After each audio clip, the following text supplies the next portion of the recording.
Welcome. I'm Magnus, and I bring you horror stories to help you relax, or maybe to keep you up at night. Tell us where you're from. Are there spooky forests nearby? If you're a fan of scary stories, subscribe and drop a like. Get cozy, and let's begin. My name is Ethan Mercer, 34 years old and completely done with society. After my tech startup collapsed and my fiancée left me, I decided corporate America could go to hell. I'd spent the last of my savings on 5 acres of land outside Centralia, Pennsylvania. Most people thought I was insane. Who buys property near a ghost town with an underground fire that's been burning for over 60 years? But that was precisely why it was affordable and why I'd have the solitude I craved. The property came with a dilapidated cabin that needed work, but it had good bones. My plan was simple: solar panels, rainwater collection, a vegetable garden, and minimal contact with the outside world. My only companions were my loyal German shepherd, Ruger, and my neighbor Marcus, a grizzled Vietnam vet who lived about a mile down the road. Marcus had been off-grid for 20 years and occasionally stopped by to offer unsolicited advice or share homemade moonshine that could strip paint. I remember my first night at the cabin vividly. The isolation was both liberating and unsettling.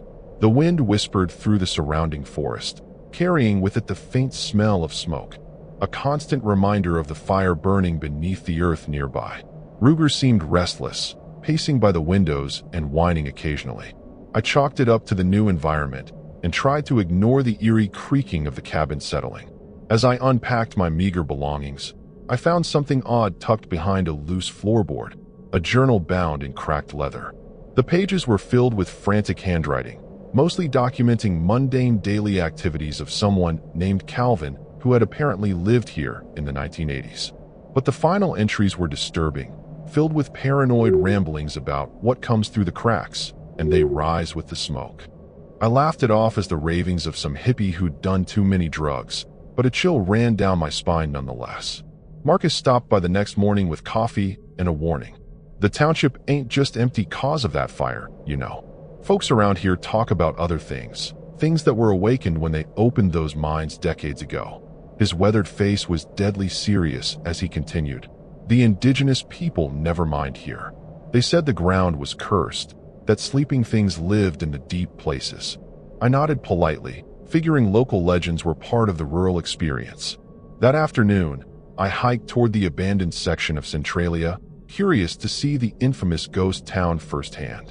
The asphalt on the old highway was cracked and buckled, with wisps of smoke seeping through the fissures. Warning signs were posted everywhere, cautioning about ground collapse and toxic gases. The place had an undeniable atmosphere of wrongness that made my skin crawl, but I was also fascinated by the quiet devastation. Nature slowly reclaiming what humans had destroyed. On my way back, I noticed something strange, a set of footprints veering off the path into the woods. They seemed fresh, which was odd considering how few people ventured out here. More disturbing was their irregular pattern, as if whoever, or whatever, had made them was dragging something heavy. Against my better judgment, I followed them for about 50 yards before they disappeared at the edge of a sinkhole, one of many that had formed as the underground fire caused the land to subside. As dusk approached, I hurried back to my cabin, unable to shake the feeling that I was being watched. Ruger greeted me with unusual agitation, his hackles raised as he stared out the window toward the darkening forest.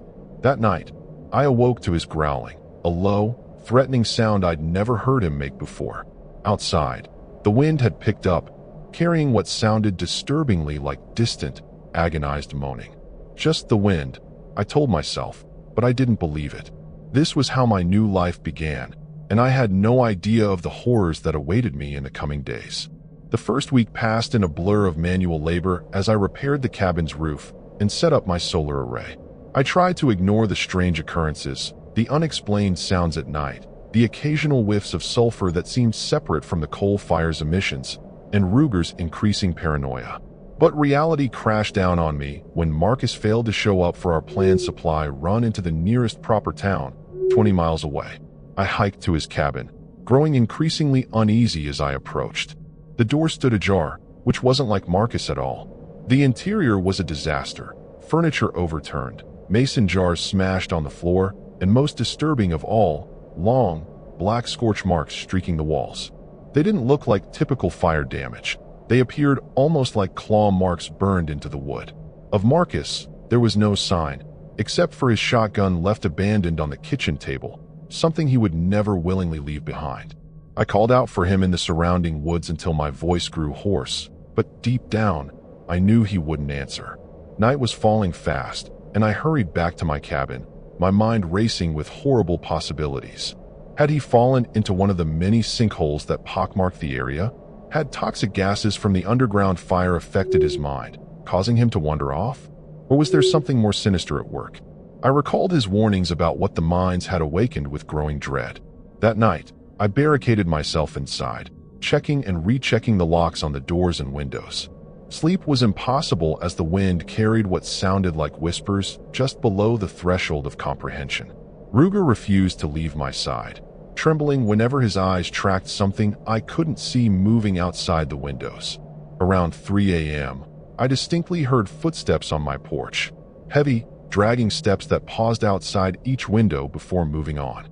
By morning, I'd convinced myself it was just my imagination running wild, until I stepped outside and found the disturbing evidence, a trail of black, oily footprints circling my cabin. They weren't human, too large, oddly shaped with what looked like 6 digits instead of 5. The substance had a chemical smell that burned my nostrils. When I tried to clean it with a rag, the cloth disintegrated in my hands, leaving angry red welts on my skin that throbbed with pain. I needed answers, and the only place I could think to find them was in town. I drove to the public library in the neighboring community, where a helpful but visibly uncomfortable librarian directed me to local history books when I asked about Centralia's past. What I discovered chilled me to the bone. Before the coal mining operations began in the 1800s, the area had been considered cursed by both indigenous peoples and early settlers. There were accounts of smoke demons that would rise from natural gas vents, stealing livestock and occasionally children. One particular story from 1843 described how a mining prospector had broken through into a natural cavern and discovered wall carvings depicting humanoid figures worshipping what appeared to be flames emerging from the ground. Within weeks, the prospector's entire family died of a mysterious wasting disease, their bodies reportedly covered in burn-like markings. The mine was sealed and abandoned until larger operations began decades later. As I drove back toward my property, the sky darkened prematurely with storm clouds that seemed to gather specifically over the Centralia area. The radio cut out, replaced by static that occasionally formed what sounded disturbingly like words in a language I couldn't identify. I gripped the steering wheel tighter, fighting the urge to keep driving and never look back. All my possessions, all my hopes for a new beginning were in that cabin. I couldn't just abandon everything because of some local superstition and my overactive imagination. I returned to find my front door wide open, swinging lazily in the wind. Inside, the cabin was untouched except for Calvin's journal, which now lay open on my kitchen table though I'd hidden it away in a drawer. A new entry had been added in handwriting that was similar to Calvin's, but somehow wrong, more jagged, pressed so hard into the paper that it had torn through in places. It read simply, "They know you're here now." Terror gripped me as I frantically packed essentials. I needed to leave, at least temporarily, to clear my head and figure out what was happening. But when I tried starting my truck, the engine made a sickening, grinding noise before dying completely. Opening the hood revealed a horror show. The engine components were coated in the same black, oily substance I'd found outside my cabin. It had eaten through hoses and wires like acid. I was stranded. Night fell quickly as storm clouds continued to gather. The electricity from my solar setup flickered and died despite the batteries having been fully charged that morning. In the sudden darkness, I fumbled for my flashlight, my hands shaking so badly I dropped it twice. Ruger pressed against my legs, whimpering softly, his eyes fixed on the windows where the last light of dusk was fading. That's when I noticed them, wispy tendrils of smoke seeping under my door and through tiny cracks in the floorboards. But this wasn't ordinary smoke. It moved against the air currents, purposeful and probing. I backed away, watching in horrified fascination as the tendrils began to coalesce, forming shadowy, vaguely humanoid shapes that wavered and distorted in the beam of my flashlight. A loud crack from outside made me jump. One of my solar panels had shattered spontaneously, the glass fracturing in a spiderweb pattern. Through the window, I could see more smoke rising from fissures in the ground, more substantial now, moving with deliberate intent toward my cabin. Ruger barked frantically, then suddenly yelped in pain. He'd stepped in a puddle of the black substance that was now seeping up through the floorboards. The temperature inside the cabin rose dramatically, the air becoming thick and difficult to breathe.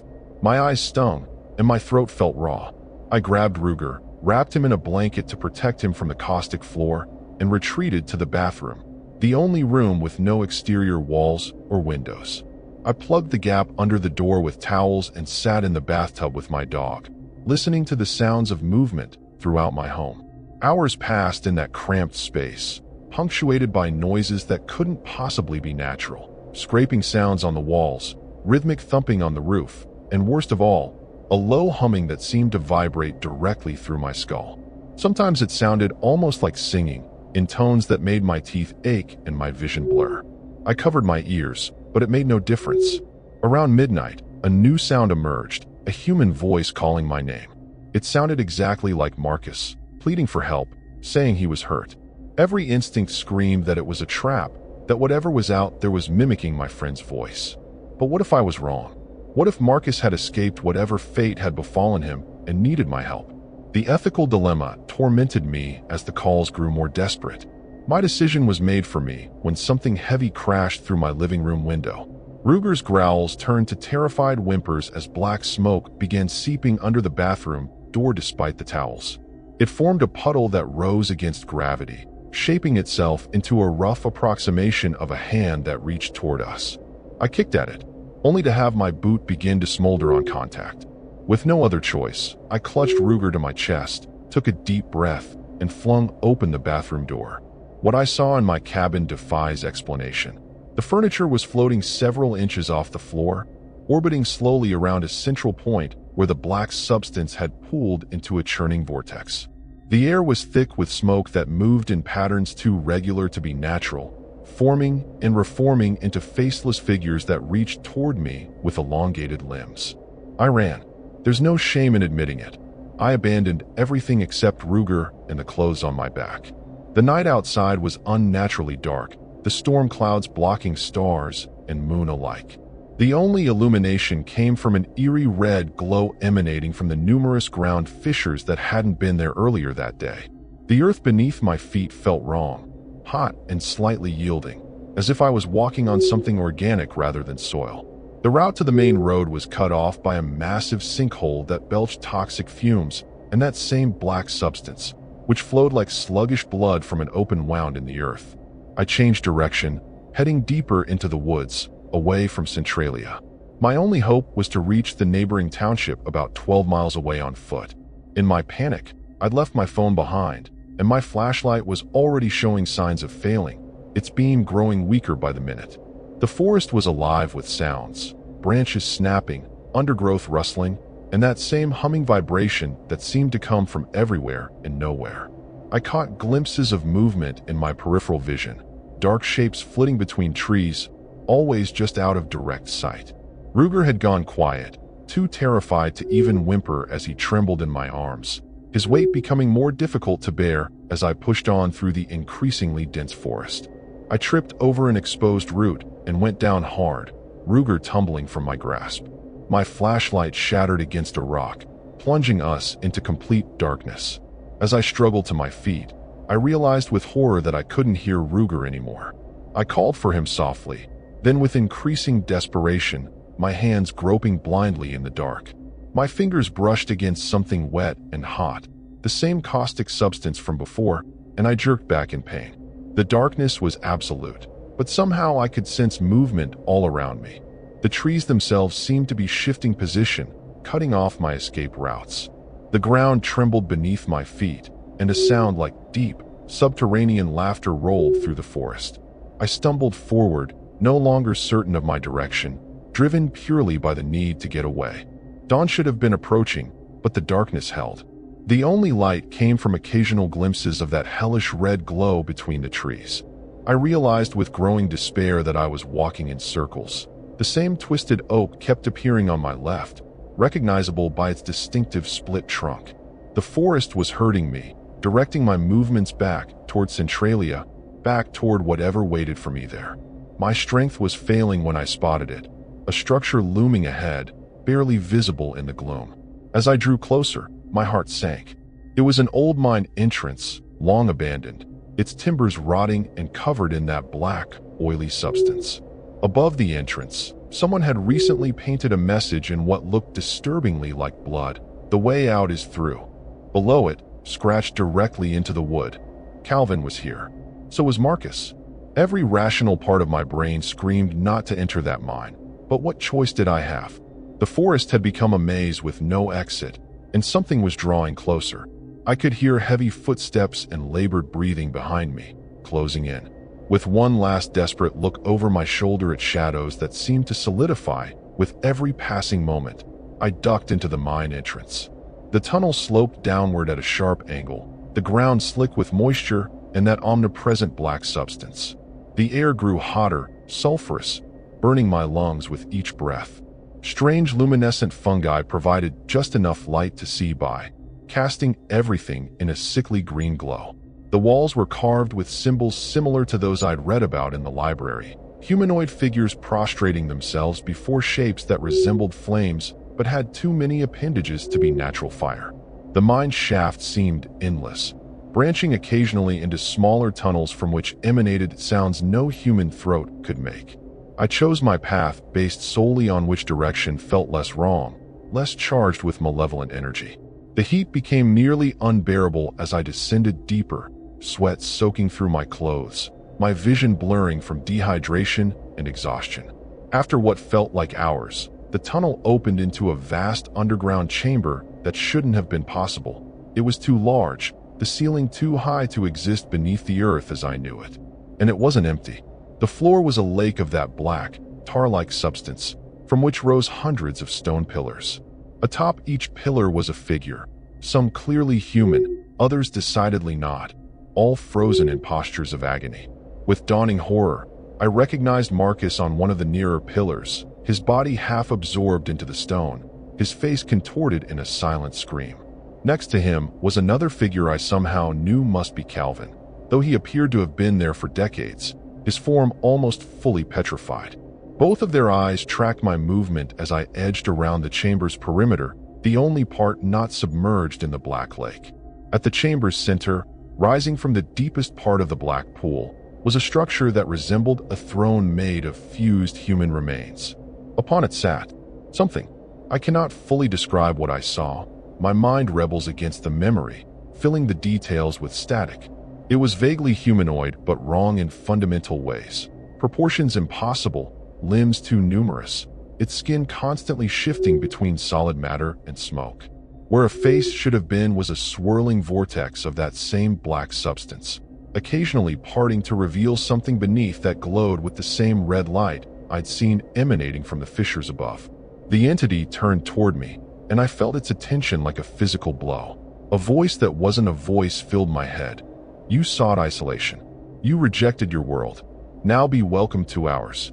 The black pool began to churn, forming a bridge of sorts between the shore where I stood frozen in terror and the central throne. My survival instinct finally kicked in. I turned to flee back up the tunnel, only to find my path blocked by what I first thought was a man, tall, emaciated, dressed in mining clothes from another century. As he stepped closer, I saw that his eye sockets were filled with swirling smoke, and his skin was cracked like dry earth, with that red glow emanating from within. Behind him came others, dozens of figures in various states between human and whatever these smoke entities truly were. In my panic, I failed to notice how close I'd backed toward the black lake until my heel slipped, sending me stumbling backward. The substance wasn't liquid as I'd thought. It was more like quicksand, but burning hot and alive with purpose. It gripped my legs with impossible strength, pulling me downward. The agony was immediate and all-consuming as my skin blistered and peeled away on contact. As I sank deeper, a horrifying realization dawned. I wasn't going to die. The others on their pillars hadn't died either. Whatever process was happening would transform me into something like them, a sentinel trapped between worlds, conscious but unable to escape. Already I could feel the substance hardening around my legs, becoming stone-like as it worked its way up my body. In a final, desperate act, I reached into my pocket where I still carried my lighter. If I couldn't escape, perhaps I could at least deny whatever entity ruled here the satisfaction of adding me to its collection. The mines were filled with methane and other gases. One spark might trigger a reaction that would collapse the whole chamber. Through pain-blurred vision, I saw a familiar shape bounding across the impossible bridge. Ruger, somehow alive but changed, his fur matted with black substance, his eyes glowing with that same infernal light. The sight of what had become of my faithful companion broke something in me. With the last of my strength, I flicked the lighter. The flame caught, small and pitiful against the vast darkness of the chamber. For a moment, nothing happened. Then, as the entity on the throne rose to its full, impossible height with a sound like the earth itself screaming in rage, the air around me ignited. The explosion threw me backward, the heat searing my face and hands, but also, miraculously, breaking the hardening shell that had begun to form around my lower body. As the chamber collapsed around me, crushing the petrified figures and sending the black lake splashing upward in burning waves, I dragged myself toward a small side tunnel I hadn't noticed before, a ventilation shaft, barely wide enough for my body. I crawled upward through that narrow space as the world collapsed behind me, driven by pain and the primal need to escape. The shaft seemed endless, scraping away skin as I forced myself higher, always higher. The sounds of destruction below faded, replaced by an eerie silence broken only by my labored breathing and the occasional fall of loose stone. When I finally emerged, I was miles from where I'd entered the mine, on the opposite side of Centralia. The sky above was normal again, blue and clear, the sun high overhead. But the town itself was transformed. Where there had been scattered ruins and abandoned streets, there was now nothing but a vast, smoking crater. The underground fire had apparently found its way to the gas pockets and mine tunnels, triggering a collapse that consumed everything. I was found 3 days later by a hiking couple, delirious from dehydration, my body covered in burns and wounds that doctors later said should have been fatal. They didn't believe my story, of course. The official report stated that I was caught in a major subsidence event. The underground fire had finally caused a catastrophic collapse of the mine system, taking my property and the surrounding area with it. A tragedy, but not an unexpected one given Centralia's history. I never returned to off-grid living. The burns healed eventually, leaving strange, patterned scars that sometimes seem to shift when I'm not looking directly at them. I dream of that underground chamber nightly, of Marcus and Calvin and the others trapped on their pillars. Sometimes in the dreams, I'm there with them, watching as new visitors stumble into the chamber. Sometimes I see Ruger, moving through the normal world with that same otherworldly light behind his eyes, seeking out those who, like me, thought they wanted isolation. And sometimes, when I awake in the darkest hours of the night, I catch the faint smell of smoke and sulfur and feel a vibration humming through the floor of my apartment. A familiar vibration that feels almost like singing. And I wonder, did I escape it all? Or did I simply bring something back with me? Something that's slowly transforming this world to match the one below.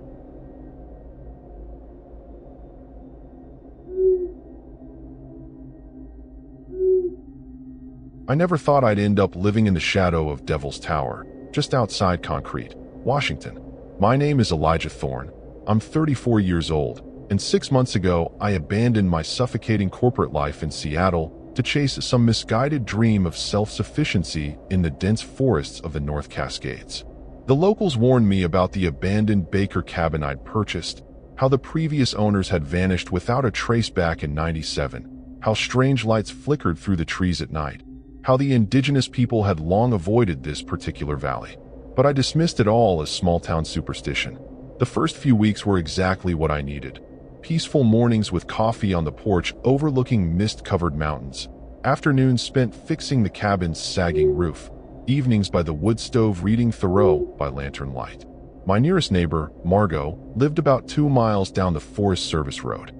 She was in her 60s, had been here for decades, and seemed relieved when I told her I wasn't planning to develop the land or start some hipster glamping business.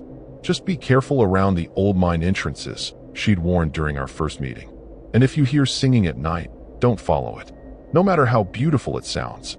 I met the others gradually. There was Caleb, a veteran who'd built his own cabin about 4 miles east of mine, suspicious of everyone, but surprisingly helpful with teaching me how to hunt.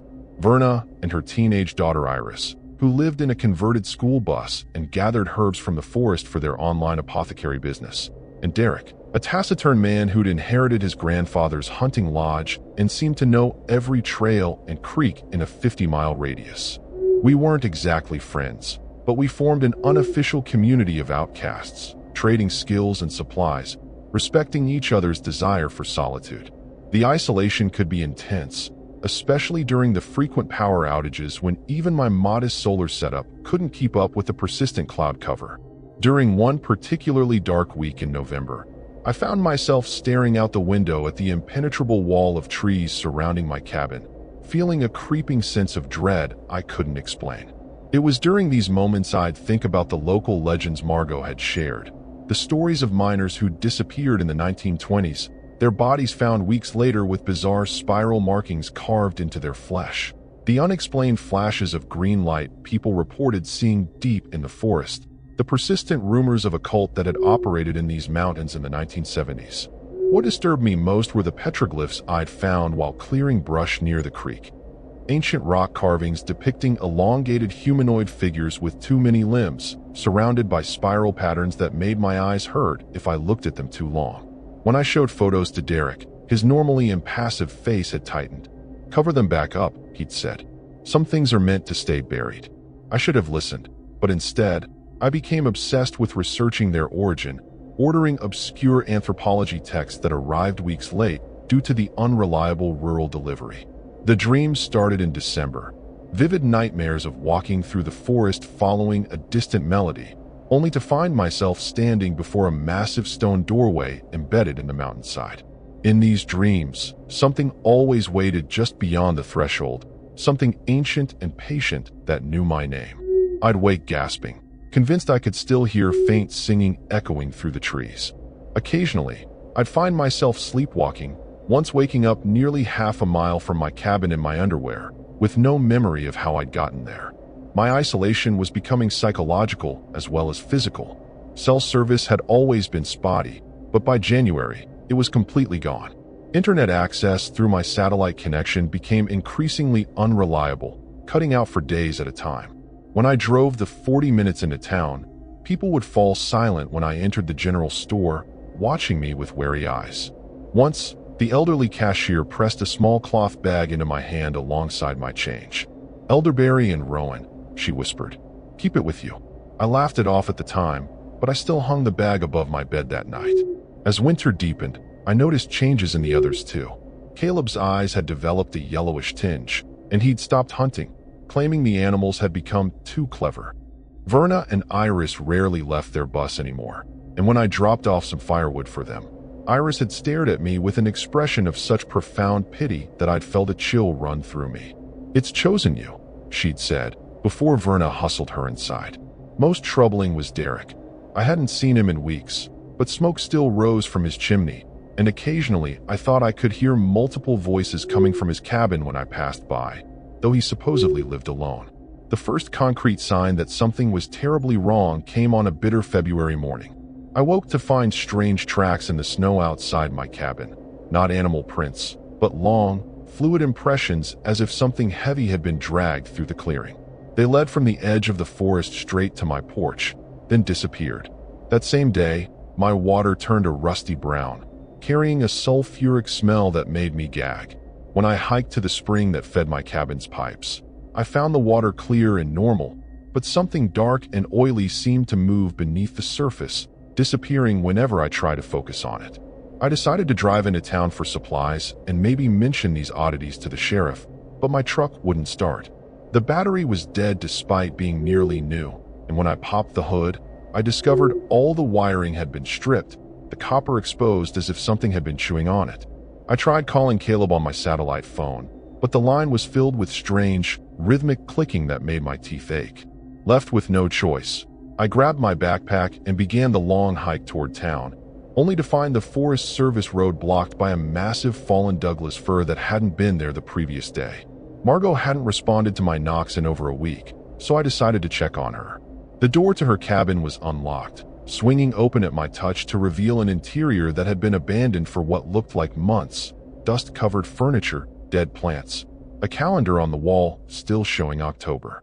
Yet I'd spoken with her just 2 weeks ago, borrowed her axe to split firewood.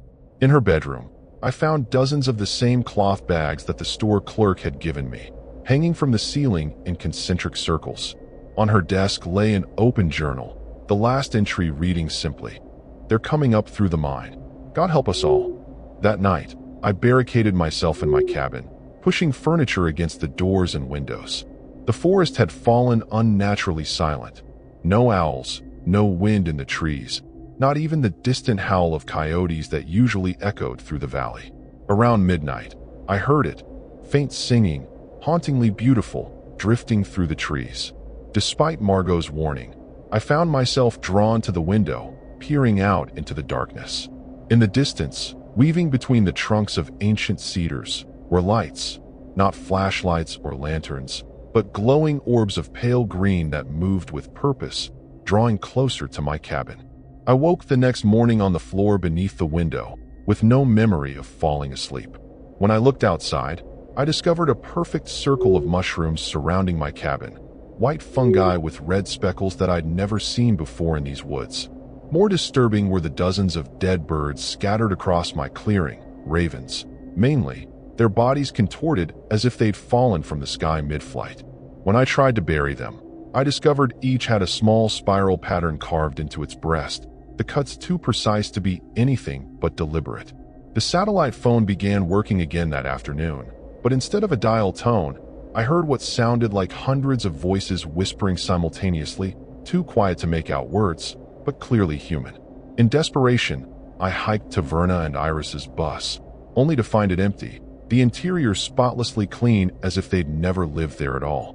The only sign of their existence was a crude map drawn on the back of a flyer, showing the network of old mining tunnels that honeycombed the mountains. Someone had marked a specific tunnel entrance with a red X and written "Stay away" in hurried capital letters. In the weeks that followed, I became increasingly convinced I was being watched. Books would be rearranged on my shelves while I slept. Food would disappear from my pantry. Twice I found wet footprints on my floor, leading from the back door to my bedroom, though the ground outside was dry. Most terrifying were the whispers I began hearing through the walls at night. Voices discussing me in a language I couldn't understand but somehow still recognized, as if I'd once known it but forgotten. I started sleeping with my hunting knife under my pillow, though deep down I knew it would offer little protection against whatever was closing in around me. The final straw came when I found the photographs. While searching for more firewood in my shed, I discovered a weathered metal box hidden beneath the floorboards. Inside were dozens of Polaroids, yellow with age, showing people standing in front of my cabin through the decades, different faces, different clothes, spanning what looked like nearly a century. In each photo, the subjects were smiling too widely, their eyes reflecting the camera flash in an unnatural green glow. With trembling hands, I turned over the most recent photo and read the inscription.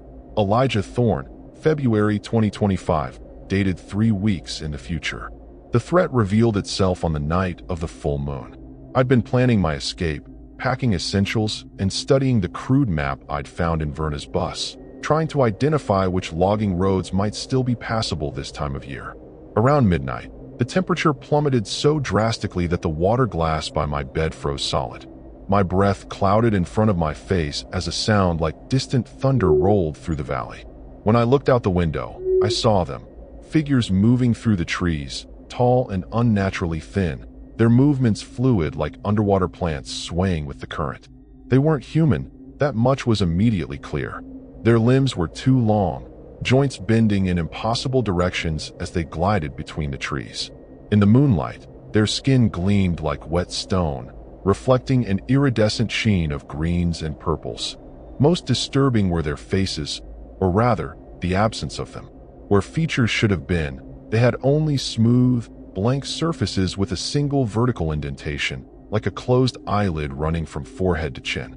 And they were singing, that same haunting melody I'd been hearing in my dreams, the sound seeming to come from within their bodies rather than from mouths they didn't possess. I watched, paralyzed with terror, as they formed a circle in my clearing, their movements synchronizing into a hypnotic dance. In the center of their circle, the ground began to bubble and shift, the earth itself seeming to turn liquid. Something was emerging, a massive spiral of darker matter that pulsed and grew with each note of their song. As it rose, I recognized the same pattern as the petroglyphs I'd uncovered, the same spiral markings found on the bodies of those long-dead miners, now manifesting physically before my eyes. The spiral began to spin, slowly at first, then faster, creating a vortex that pulled at the very air. The creatures extended their limbs toward it in perfect unison, their bodies bending at impossible angles. With a sound like tearing fabric, the center of the spiral split open, revealing not earth or stone but a yawning void filled with shifting geometries and colors that hurt my eyes. From this opening came a stench of decay and something else, an ancient, musty odor that reminded me of sealed tombs and forgotten places. Something began to emerge from the void, something massive that seemed to fold itself through dimensions as it pushed into our reality. I caught glimpses of glistening surfaces, segmented limbs, eyes that opened and closed in random patterns across what might have been a body or might have been something else entirely. My mind couldn't process what I was seeing, the image shifting and blurring as if my brain was protecting me from the full horror of its appearance. That's when I heard the scream, human, terrified, coming from the direction of Derek's cabin. Without thinking, I grabbed my rifle and backpack and slipped out the back door. Whatever was happening, I couldn't just hide and wait for it to find me. As I crept through the underbrush, keeping to the shadows, I heard more screams, now recognizing multiple voices, Caleb, Verna, others I didn't recognize. They were coming from the old mine entrance marked on the map, about half a mile from my cabin. When I reached the mine, what I saw defied explanation. The entrance had expanded, the timbers that once framed the narrow shaft now twisted and grown into organic-looking arches 3 times their original size. The creatures I'd seen in my clearing were there, moving in and out of the darkness, carrying bundles wrapped in what looked disturbingly like human skin. Behind them came Derek, Caleb, and several people I'd never seen before, walking in a trance-like state, their eyes reflecting that same green glow I'd seen in the photos. I must have made some sound, because Derek's head snapped in my direction, his face splitting into that too wide smile. "Elijah," he called, his voice overlaid with something else, a second voice speaking simultaneously from the same mouth. "We've been waiting for you. The spiral needs you. It's your turn to join the pattern." As he spoke, I noticed the spiral markings carved into his exposed forearms, the wounds fresh and seeping not blood but a black, tar-like substance. In that moment, I understood the photos in the metal box. I wasn't the first person they had lured to this cabin, to this specific spot. Whatever cyclic ritual they were performing had been going on for decades, perhaps centuries.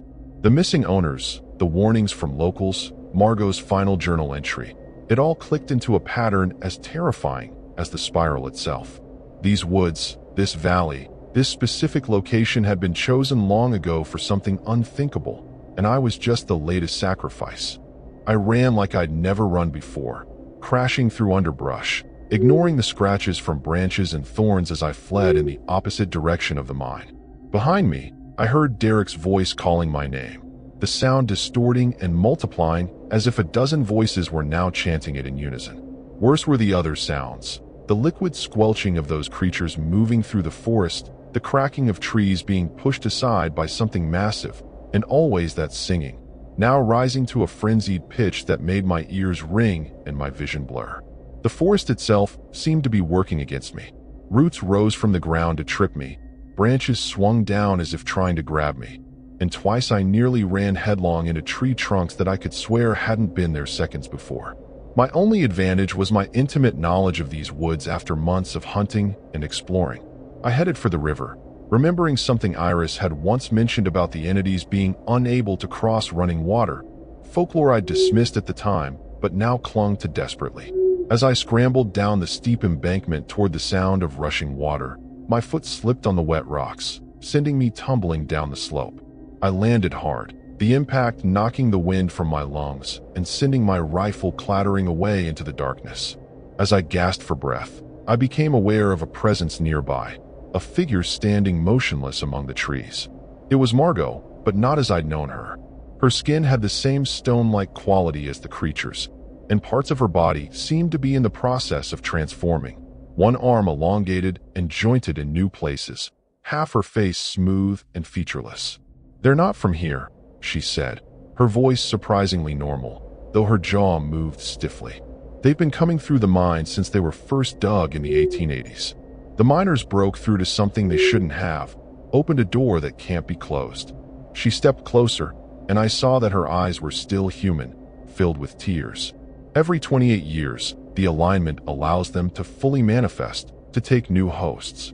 They need fresh human consciousness to navigate our reality. I've been fighting it since they took me in '97, but I can't hold on much longer. A crash in the underbrush behind her signaled the approach of the creatures. Margot grabbed my arm with her still human hand. "The river won't stop them, not this time. They're too strong. You need to get to Concrete, find the old church at the edge of town. There's a book in the basement, behind the furnace, my grandfather's journal. He fought them too. It has the binding ritual." Her grip tightened painfully. "I'm sorry I didn't warn you more clearly. I thought I could stop at this cycle. I thought." Her words cut off as her body convulsed, the transformation accelerating before my eyes. Her remaining human features contorted in pain as her spine elongated with a series of sickening cracks. "Run," she managed to gasp through a mouth that was stretching horizontally across her face. "Don't look back. And whatever you do, don't let them see your true face." Before I could ask what she meant, she shoved me toward the river and turned to face the approaching creatures, her body now more like theirs than human. I splashed across the river, the icy water numbing my legs as I fought against the current. On the opposite bank, I paused just long enough to see Margot engage the creatures, her transformed body moving with the same fluid grace as theirs but fighting against them, buying me time. The guilt of leaving her was crushing, but I knew my only hope was to reach Concrete and find the journal she'd mentioned. As I turned to continue my escape, I caught sight of something massive moving through the trees on the far bank. Something that dwarfed the creatures, its shape constantly shifting as if reality itself couldn't quite contain it. The forest thinned as I reached the old logging road that would lead me to Highway 20 and eventually to Concrete. I pushed my exhausted body forward, knowing that every second counted. The sky was beginning to lighten with pre-dawn glow when I heard the rumble of an approaching vehicle. I flagged it down frantically, nearly collapsing with relief when it slowed. An early morning delivery truck headed into town. The driver looked alarmed at my appearance, clothes torn, body scratched and bruised, eyes wild with fear, but he let me climb in after I babbled something about getting lost while camping. As we drove toward Concrete, I kept checking the side mirrors, convinced I could see shapes moving through the trees that lined the highway, keeping pace with the truck despite its speed. The driver tried making conversation, asking what I was doing out here alone, commenting on the unusually cold weather, but I barely registered his words. My mind was racing ahead to what I needed to do. Find the church, locate the journal, learn the binding ritual before the creatures could complete whatever ceremony they had begun.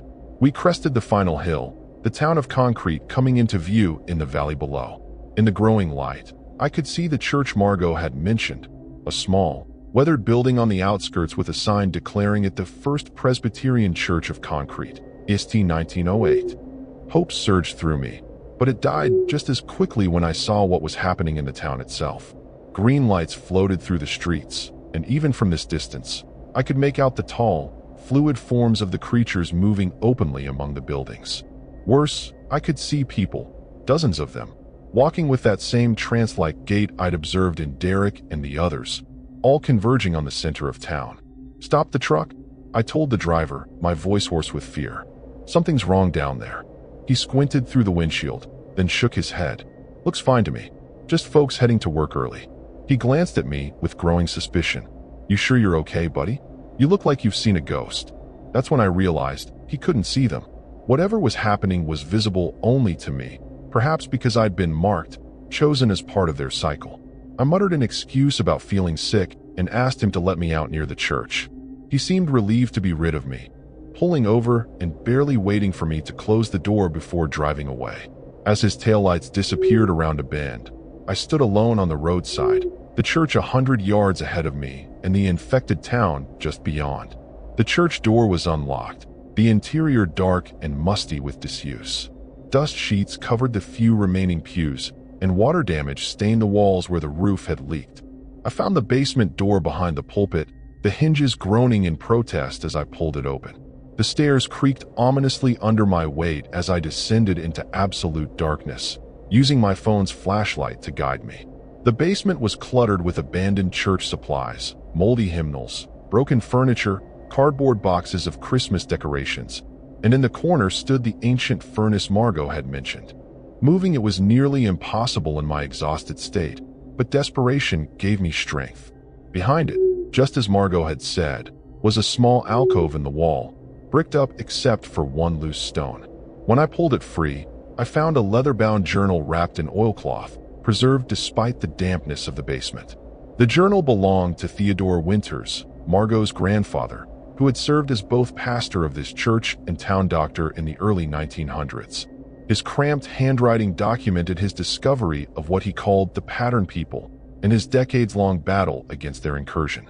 According to Winters, the entities came from a dimension adjacent to our own, able to partially manifest near certain geological formations, particularly mines and caves with high concentrations of a specific mineral he couldn't identify. The spiral pattern was both their signature and their method of travel, a mathematical expression that allowed them to fold space between their reality and ours. Most disturbing was his discovery that they couldn't fully exist in our dimension without human hosts, but rather than simply possessing people, they gradually transformed them, using human consciousness as a template to reshape themselves into something that could navigate our reality. The binding ritual was complex, requiring specific materials and perfect timing. It wouldn't destroy the entities, but would seal the breach between dimensions for another 28 years, when the geological alignment would once again thin the boundaries. Winters had performed the ritual in 1941, and according to notes added later by Margot, she had completed it in 1969 and 1997. Now it fell to me to continue the cycle in 2025, a bitter irony that I had come seeking escape from the world only to find myself responsible for saving it from something far worse.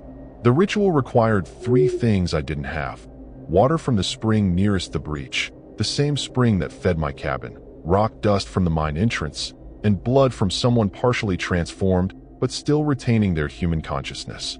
As I read this last requirement, I understood Margot's final gift to me. She had fought the transformation long enough to ensure I could collect what I needed from her. But I'd left her miles away, and returning meant going back through a forest now completely under their control. As I sat in that basement, trying to formulate a plan, I heard footsteps above, the slow, deliberate movement of multiple people entering the church. Through the floorboards came that now familiar singing, and with it, a green glow that seeped through the cracks between the planks. They had found me. Perhaps they had always known where I would go, had allowed me this false hope before closing their trap. I clutched the journal to my chest and looked frantically for another way out, finding only a small window well above my head, too narrow for me to fit through. Then came the voice, Derek's but not Derek's, calling down to me. "Elijah, there's no need to hide. We've come to help you complete the ritual. It's why you were chosen." The basement door opened, lights spilling down the stairs as Derek descended, flanked by Caleb and Iris. All 3 moved with that unnatural fluidity, their skin beginning to show the stone-like quality I'd observed in the creatures, but their faces were still human, though their eyes glowed that sickly green. "You don't understand," Derek continued, his voice resonating oddly in the small space. "The ritual doesn't bind us, it binds you. Every 28 years, we need a new guardian, someone to maintain the breach, to keep it from closing completely." He gestured at himself and the others. "We are merely vessels, transforming to better serve the pattern. But we need a human consciousness at the center, untransformed, to anchor the connection." Theodore Winters was the first, then his granddaughter, now you. In that moment, I understood the true horror of what had been happening in these mountains for over a century.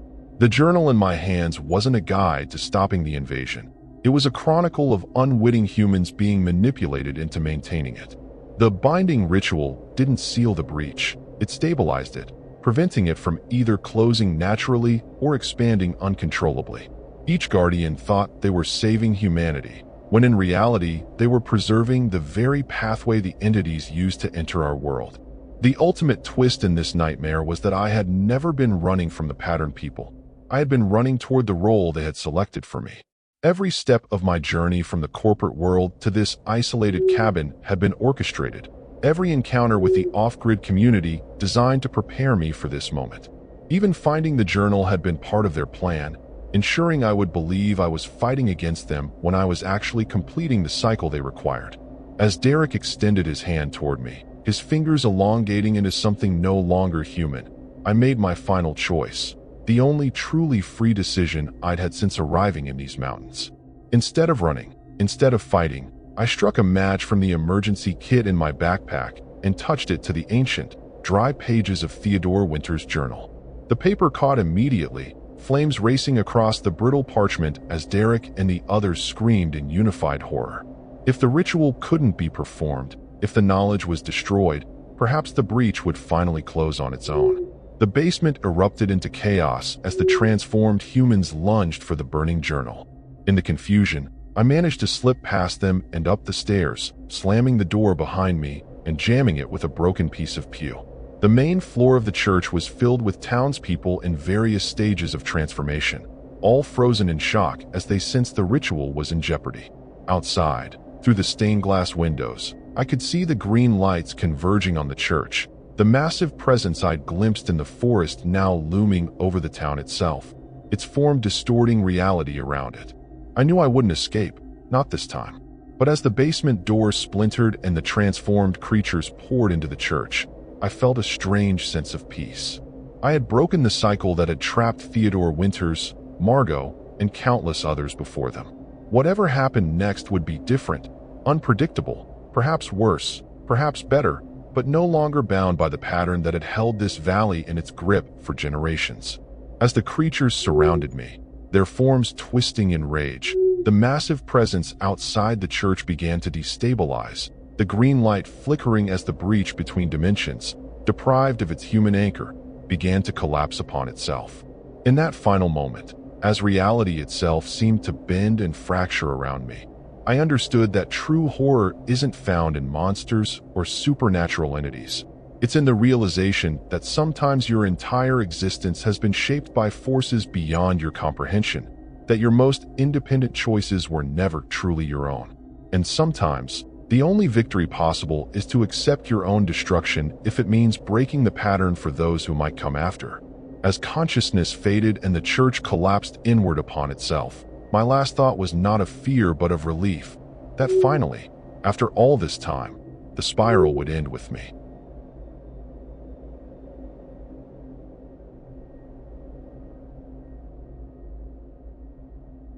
I'm Everett Caldwell, 34 years old, and I've been chasing quiet my whole life. Last spring, I left Pittsburgh's noise for Point Pleasant, West Virginia, a speck of a town along the Ohio River.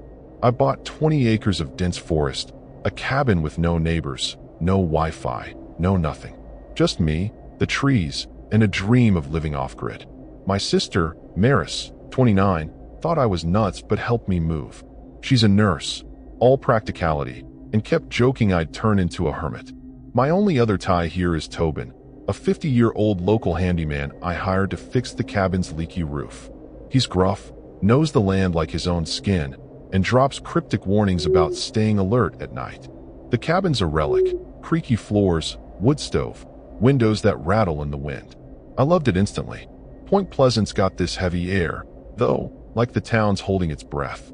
Locals at the gas station whispered about the Mothman, a red-eyed thing tied to a bridge collapse in '67 that killed 46 people. I laughed it off, folktales, right? I was here for peace, to grow my own food, chop wood, live simply.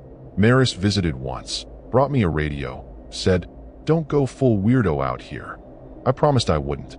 Tobin showed me how to set rabbit traps, but his eyes kept darting to the woods, like something was watching. I started a garden, hauled water from a creek, got a routine going. Days were good, Tiring, but good. Nights, though, felt different. The forest got too quiet, like it was waiting for something. I'd sit by the fire, reading old paperbacks, trying to ignore how the dark pressed against the windows. One night, I swore I saw a shadow move outside, but it was gone when I checked. Probably a deer, I told myself. Still, I started locking the door, something I hadn't bothered with before. Maris called it city paranoia. Maybe she was right. Tobin came by to check the roof patch. He lingered, sipping coffee I offered, and told me about the TNT area, an old World War II munitions site nearby. Kids sneak out there, he said, looking for thrills, but some don't come back right. They see things, he muttered, staring at his mug. I pressed him, but he just shrugged, said to avoid it. I didn't plan to go poking around abandoned bunkers anyway. I was here to build a life, not chase ghost stories. Still, his words stuck, like a splinter I couldn't dig out. The town felt off too. At the hardware store, folks stared a bit too long, like I was an outsider they didn't trust. One clerk, a wiry guy named Dale, asked why I picked Point Pleasant. Not much out here but trouble, he said, half smiling. I brushed it off, bought my nails, and left. Back at the cabin, I'd sometimes hear branches snap at night, too heavy for a fox or raccoon. I told myself it was normal, just the woods being the woods. But I started keeping a hatchet by the bed, just in case. Maris sent me a text, cell signal spotty, but it gets through sometimes, saying she'd visit in a week. I was glad. The solitude was heavier than I expected, and her laugh would cut through it. I didn't tell her about the weird vibes or Tobin's warnings. Didn't want her worrying. I focused on the garden, hauled more creek water, tried to stay busy. But every night, that silence grew thicker, like the forest was daring me to notice something. I checked the locks twice before bed now. I found an old journal in the cabin's attic, left by the previous owner, a guy named Harlan. Pages were faded, but he wrote about lights in the trees and feeling watched. He stopped writing mid-sentence, like he'd been interrupted. I shoved it in a drawer, told myself it was just some loner's ramblings. Still, I couldn't shake the feeling that Point Pleasant wasn't just quiet. It was hiding something. Something scary, something that didn't want me here. One evening, splitting firewood, I noticed the birds stopped singing.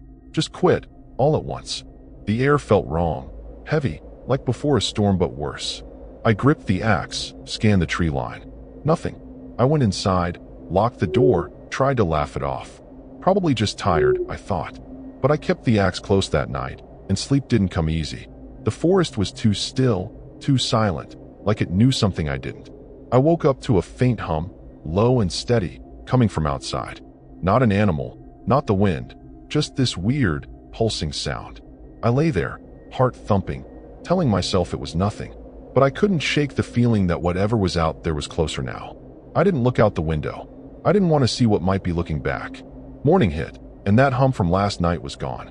I stepped outside, half expecting to find something weird, but it was just my garden, the creek, the trees. Still, the air felt off, like the forest was holding a grudge. I checked my traps, empty again. Third day in a row. Tobin had said rabbits were plentiful here, but I was striking out. I tightened the snares, figuring I'd screwed them up somehow. My stomach growled. I was down to canned beans and a bag of rice. If this kept up, I'd have to drive into town for supplies, and I hated breaking my off-grid streak. Maris called, her voice crackling through the spotty signal. She was coming tomorrow, bringing pizza and sanity. She joked. I laughed, but it felt forced. I didn't tell her about the traps or the hum. Instead, I asked about her ER shifts, let her ramble about a drunk patient who tried to fight a vending machine. It grounded me, reminded me of the world beyond these woods. But when we hung up, the silence rushed back, thick and unsettling. I busied myself chopping wood, trying to shake the feeling that something was watching. By noon, the creek was running low, barely a trickle. Weird for spring. I hiked upstream to check for a blockage, hauling my water jugs. Found a pile of branches clogging the flow, like someone had stacked them on purpose. I cleared it, but the setup gave me chills. Nature doesn't build dams like that. I told myself it was kids messing around, maybe from town. Still, I kept my hatchet hooked to my belt on the way back. The woods felt too quiet, like they were daring me to make a wrong move. Tobin stopped by unannounced, his truck rattling up the dirt path. He looked at my empty traps, frowned, and said, "Something's scaring him off." I asked what he meant, but he just squinted at the trees, muttering about the TNT area again. "Things move out there," he said. "Things that ain't right." I pressed, but he clammed up, just told me to keep my doors locked. His warnings were starting to feel less like old man quirks and more like something real. Something scary. I didn't like how his eyes kept flicking to the shadows. That night, I cooked beans over the fire, trying to focus on Maris's visit. But the journal I'd found kept nagging at me. I pulled it out, flipped through Harlan's scratchy handwriting. He'd written about eyes in the dark and a hum that got in his head. My skin prickled. I slammed it shut, tossed it in the drawer. Just a lonely guy losing it, I told myself. Like how people swear they see Bigfoot after too many beers. But I double-checked the locks, hatchet by my side. The next morning, I woke to find one of my traps gone. Not sprung, gone. The stake I'd driven into the ground was yanked out. Dirt scattered like something big had ripped it free. My heart sank. I'd spent hours setting those traps, and now I was down one with nothing to show for it. I searched the area, found no tracks, no sign of what took it. Just more of that heavy, disturbing silence. I decided not to tell Maris when she got here. She'd freak and drag me back to Pittsburgh. Maris arrived at dusk, her Jeep kicking up dust. She hugged me, handed over a pizza box, and teased me about my mountain man beard. We ate on the porch, her chatter filling the quiet. But I caught her glancing at the woods, like she felt it too. That weird, watchful vibe. I didn't mention the trap or the creek. Instead, I asked about her drive. She said Point Pleasant felt creepy, like the town was stuck in time. I nodded, trying to play it cool, but her words hit too close. After dinner, we sat by the fire, the pizza box greasy between us. Maris was mid-story when we heard it, a low, pulsing hum, same as before, but louder, coming from the woods. She froze, eyes wide. "What the hell's that?" she whispered. I lied, said it was probably a generator from a distant farm. But my pulse was racing.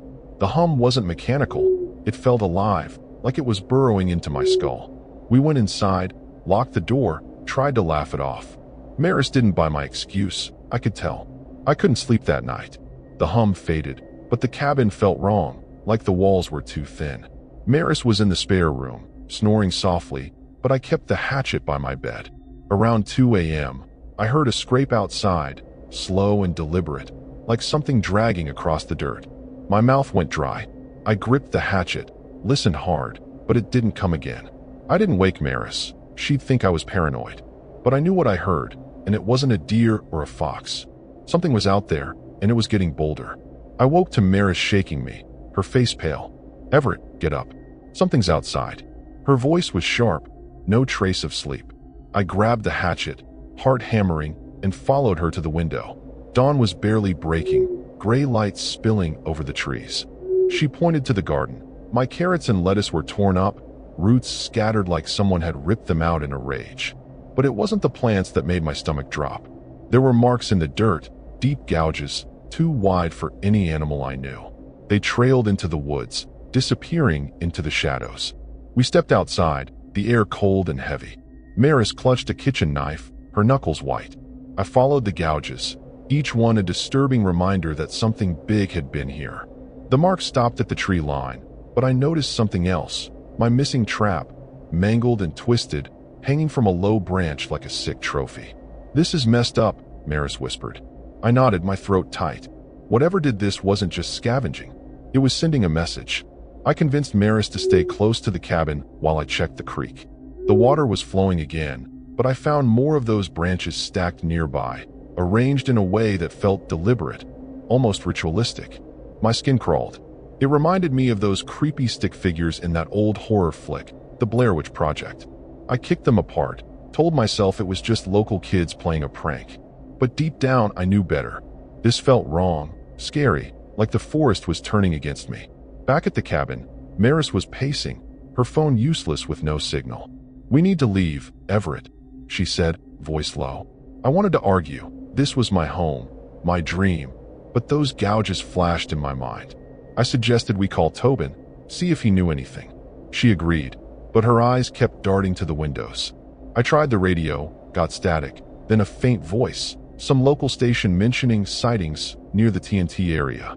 The signal cut out before I could hear more. Tobin didn't answer his phone, so I left a voicemail, trying to sound calm. Maris and I decided to pack some essentials, just in case. While I grabbed my backpack, I noticed the journal on the table, open, even though I'd left it in the drawer. A new page was marked, one I hadn't read. Harlan had scrawled, "It sees you when you sleep.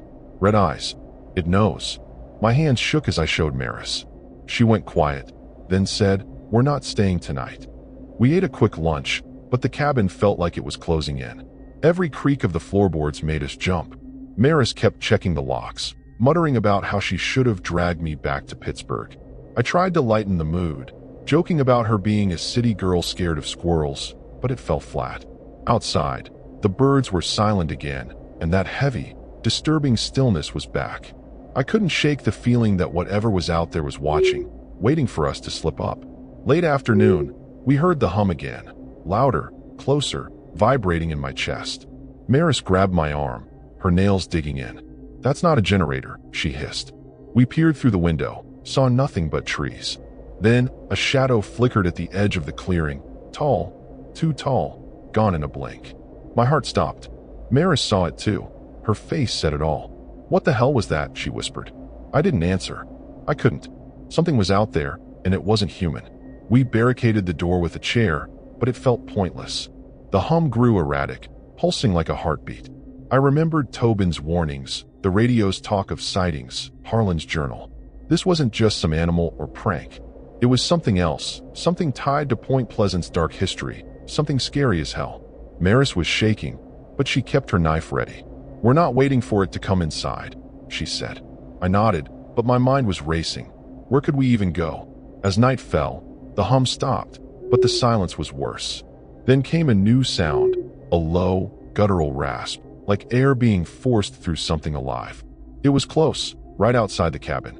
Maris stifled a sob. I gripped the hatchet, my palms sweaty, and whispered, "Stay behind me." The rasp came again, slower, almost mocking. Whatever was out there wasn't just stalking us. It was playing with us, and the terror of that realization hit like a punch. That rasping sound stopped, but my heart was still pounding. Maris and I couldn't stay barricaded in the cabin, waiting for whatever was out there to make its move. "We're getting to your Jeep," I whispered, grabbing my backpack. She nodded, knife in hand, eyes wide with fear. The plan was simple. Sprint to her car, drive to town, don't look back. But the silence outside felt like a trap, heavy and disturbing. I cracked the door, peered into the dark. Nothing moved, but the air was thick, like the forest was holding its breath. We stepped out, every creak of the porch screaming in my ears. We crept toward the Jeep, parked 50 yards away. My hatchet felt useless in my sweaty grip. Maris stayed close, her breathing shallow. Halfway there, the hum started again, low, pulsing, coming from all directions. My stomach twisted. It was like the sound was inside my skull, urging me to freeze. Maris grabbed my arm, pulled me forward. "Move, Everett," she hissed. We broke into a run, gravel crunching under our boots. The Jeep's headlights glinted ahead, a beacon in this scary nightmare. But the hum grew louder, angrier, like we'd pissed something off. We reached the Jeep, and Maris fumbled with the keys. I scanned the tree line, expecting those red eyes from Harlan's journal to flare out of the dark. The hum stopped, replaced by a sharp, guttural screech that made my blood run cold. It was close, too close. "Hurry," I yelled. Maris jammed the key in, the engine roared, and we scrambled inside. As she floored it, I saw it in the rear view, a tall, winged shape, eyes glowing red, looming at the edge of the clearing. My heart stopped. Mothman. It was real, and it was after us. The Jeep tore down the dirt road, branches scraping the sides. Maris was white-knuckled, swerving around ruts. "What was that thing?" she screamed. I couldn't answer, too busy watching the mirrors. Those eyes were gone, but I felt it. Whatever it wasn't done with us. The road to Point Pleasant was narrow, winding through dense woods. Every shadow looked alive. Every rustle felt like a threat. I remembered the 67 bridge collapse, the Mothman sightings before it. Was this thing hunting us or warning us? Either way, it was terrifying. We hit a pothole, and the Jeep lurched. Maris cursed, slowing down. "We're fine," she said, more to herself than me. But then the engine sputtered, dashboard lights flickering. My gut sank. "No, no, no," I muttered, like pleading would help. The Jeep died, rolling to a stop in the middle of nowhere. Silence swallowed us, broken only by our ragged breathing. Maris tried the key. Nothing. I grabbed the hatchet, knowing it wouldn't do squat against whatever was out there. The air felt heavy, like before a storm, but worse, disturbing, alive. We couldn't stay in the Jeep, exposed like sitting ducks. "We walk," I said, voice shaking. Maris looked at me like I was crazy but nodded. Town was maybe 3 miles, a straight shot if we stayed on the road. We grabbed our stuff, locked the Jeep, and started moving. The woods were too quiet. No crickets, no owls. Just our footsteps and the pounding in my chest. I kept glancing back, expecting that thing to swoop down. Maris gripped her knife, muttering prayers under her breath. This was a life or death gamble, and we both knew it. A mile in, we saw lights, faint, flickering, off in the trees. Not headlights, not a house. They pulsed, red and unnatural, like the eyes I'd seen. My skin crawled. "Keep going," I whispered, but Maris froze, staring at them. "It's calling us," she said, voice distant. I shook her hard. "Don't look at it." She snapped out of it, but the lights followed, weaving through the trees, keeping pace. It was like the Mothman was toying with us, drawing out the horror. We picked up speed, practically running. The road curved, and we saw the Ohio River glinting under moonlight. Town was close. Lights from houses glowed ahead. Hope flared, but then that screech ripped through the night, closer than before. My legs burned, but I pushed harder, dragging Maris with me. "We're almost there," I yelled. The air vibrated, the hum back and deafening. I didn't look behind us. I couldn't. But I felt it, a presence, heavy and wrong, like death itself was breathing down our necks. The town's edge was in sight, but so was the bridge, the same one that collapsed decades ago. We hit the bridge, footsteps echoing on the old steel. The hum stopped, but the screech came again, so close I felt it in my bones. Maris stumbled, and I caught her, both of us gasping. The town was right there, safety, people, light. But as we ran, I saw those red lights again, not in the trees but above us, hovering over the bridge. My heart sank. This wasn't just a chase. It was a trap, and we were running right into it. The Mothman wasn't letting us go, and the horror of that hit me like a freight train. We were halfway across the bridge when Maris stopped dead, eyes locked on the sky. "It's beautiful," she whispered, voice soft, wrong. I followed her gaze. Those red lights pulsed, hypnotic, pulling at me too. I shook it off, grabbed her arm. Maris moved, but she wouldn't budge, like she was in a trance. Panic clawed at me. The Mothman's eyes weren't just scary, they were controlling her. I remembered Harlan's journal, the radio's talk of sightings. This thing didn't just hunt, it got in your head. I slapped her hard. She blinked, tears welling, and we ran again, the bridge shaking under us. The screech was deafening now, right above.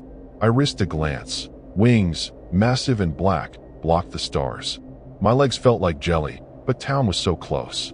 Maris was sobbing, muttering, "It knows us." I didn't want to know what she meant. We hit the end of the bridge, pavement turning to gravel, houses just yards away. I thought we'd made it, that we'd outrun the horror. But then I heard a groan. Metal, deep, like the bridge itself was screaming. My blood froze.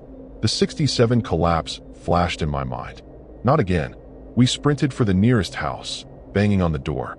An old woman answered, eyes wide. "Get inside," she yelled, pulling us in. The screech faded, but the house shook, windows rattling. She locked the door, muttering about the curse. Maris was trembling, staring at nothing. I asked the woman what she meant, but she just pointed to a photo on the wall. Her family, smiling, dated 1967. "They were on the bridge," she whispered. The tragedy of Point Pleasant wasn't just history. It was alive, and we'd walked right into it. Inside, we tried to calm down, but Maris was off, mumbling about seeing it all.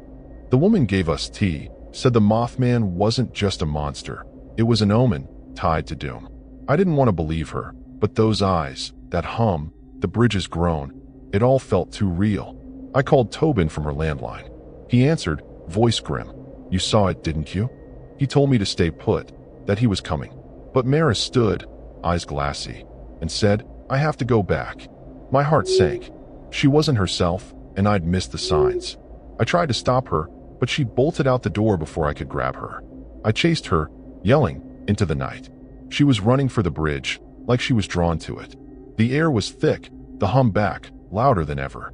I caught up, tackled her to the ground just before the bridge's edge. "Maris, snap out of it!" I screamed. She fought me, stronger than she should have been, eyes blank. Above us, those red eyes glowed, wings beating like thunder. The bridge groaned again, louder, metal snapping. My mistake was thinking we could fight this thing. Maris broke free, scrambling onto the bridge. I lunged after her, but the ground shook, and I fell. The bridge was collapsing, cables snapping like gunfire. I screamed her name, but she didn't stop, running toward those lights like they were calling her home.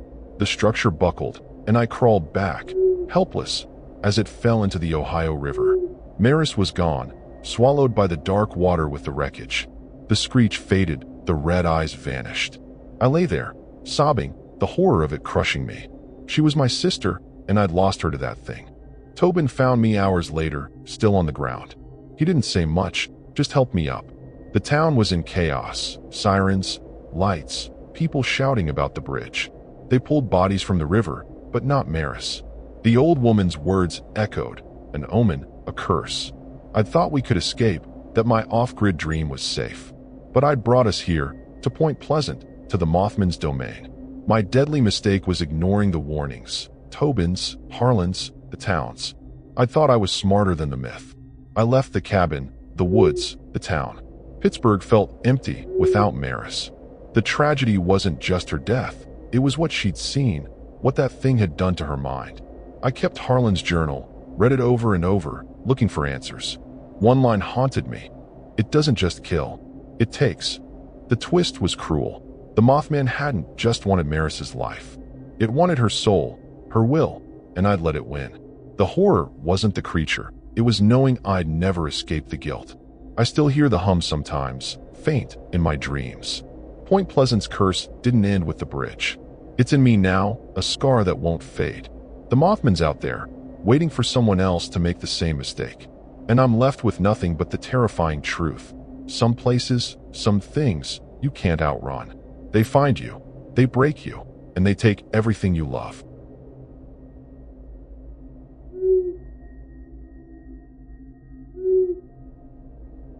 I'm Nora Hensley, 41 years old, and I moved to Point Pleasant, West Virginia, last fall, chasing a fresh start.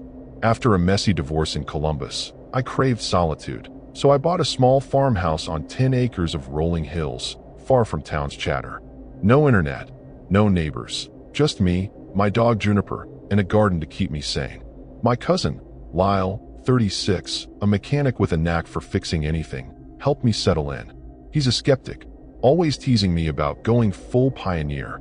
Then there's Verna, a 60-something local who sold me the place. She's kind but cagey, always hinting I should watch the skies. The farmhouse is old, with sagging floors and a wood stove that's my lifeline. I fell in love with its quirks, though Point Pleasant's vibe is heavier than I expected. Locals at the diner talk about the Mothman, a winged thing with red eyes tied to the 1967 bridge collapse. I shrugged it off. Small town ghost stories, right? My goal was simple: grow my food, chop firewood, live quietly. Lyle visited once, fixed my leaky faucet, and laughed at my hippie setup. Juniper's my shadow, always sniffing the air, hackles up at night. Days are busy, tending the garden, hauling water from a well, learning to split logs without losing a finger. It's hard, but it feels right. Nights, though, are different. The hills go silent, like the world's holding its breath. I'd sit by the fire, Juniper curled up, trying to ignore how the dark feels alive. One night, she growled at the window, but when I looked, nothing was there. Just my reflection, pale and jumpy. I started locking the doors, a habit from the city I thought I'd left behind. Verna dropped by with a basket of apples, her eyes scanning the property like she was looking for something. She mentioned the TNT area, old bunkers from World War II, said folks see strange lights there. Keep Juniper close, she added, voice low. I nodded, but I wasn't planning to explore creepy ruins. I was here to rebuild, not chase rumors. Still, her warning stuck, like a bad taste I couldn't shake. Juniper's growls didn't help. She'd stare at the fields at night, ears back. Town trips were quick, groceries, hardware, back home. At the feed store, a clerk named Amos, all wrinkles and tobacco stains, asked why I picked Point Pleasant. "Quiet's got a price here," he said, not smiling. I brushed it off, grabbed my seeds, and left. But driving back, I noticed how the hills seemed to watch me, their shadows too deep. Juniper whined in the back seat, like she felt it too. I told myself it was just new place jitters, nothing more. Lal texted he'd visit soon, maybe help me build a chicken coop. I was glad. He's loud, grounding, the opposite of this place's eerie calm. I didn't tell him about Verna's warnings or Juniper's growls. Didn't want him thinking I was cracking up. I focused on the garden, planted beans, tried to stay busy. But nights were getting harder. The silence wasn't peaceful anymore. It was heavy, like something was waiting. I started keeping a knife under my pillow, just in case. One afternoon, digging in the garden, I found a metal box buried shallow. Inside was a photo, faded, of a family, man, woman, kid, smiling by the farmhouse, dated 1966. On the back, in shaky pen, it watches. "Don't trust the lights." My stomach twisted. I shoved it in a drawer, told myself it was just old junk. But Juniper wouldn't settle that night, pacing by the door, growling low. I checked the locks twice, knife close, trying to laugh it off. The next evening, splitting wood, I noticed the crickets stopped. Not gradually, all at once. The air felt wrong, thick, like before a lightning strike. Juniper froze, staring at the hill behind the house. I followed her gaze, saw nothing but grass swaying in the dark. "It's fine, girl," I said, but my voice shook. I went inside, locked up, tried to focus on my book. But the silence was deafening, and I couldn't shake the feeling that something was out there, watching. I woke at 3 a.m. to Juniper barking, wild and sharp, at the window. My heart raced.